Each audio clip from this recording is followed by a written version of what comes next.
ঝড়ের কারণে Haldibari fire station পরিষেবা বর্তমান বন্ধ রয়েছে, কিন্তু আমরা অগ্নিকর্মীরা কোনোভাবে থেমে নেই।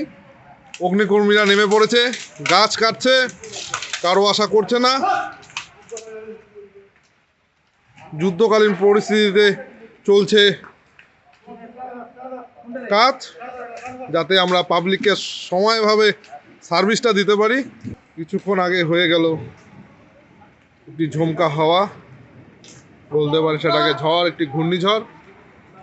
বিরাট বড় গাছ পড়ে রয়েছে হলদিবাড়ি ফায়ার স্টেশনের সামনে। 10 মিনিট আগে যে ঝড়টা হইলো আর কি, পুরা মানে ঝড় হয়ে গেল। 10 মিনিটের মধ্যে অনেক গাছপালা একদম ফেলে দিয়েছে। তো কারেন্টের তারের উপরে গাছ পড়ছে, এবং মানে যদি তাড়াতাড়ি পার হাউস থেকে কোনো ব্যবস্থা করা না হয়, হয়তো কোনো দুর্ঘটনা হতে পারে। তো আশা করব মানে ইলেকট্রিসিটি থেকে তাড়াতাড়ি ব্যবস্থা করা। আপনার নাম? আমার নাম কাদের আলী সরকার।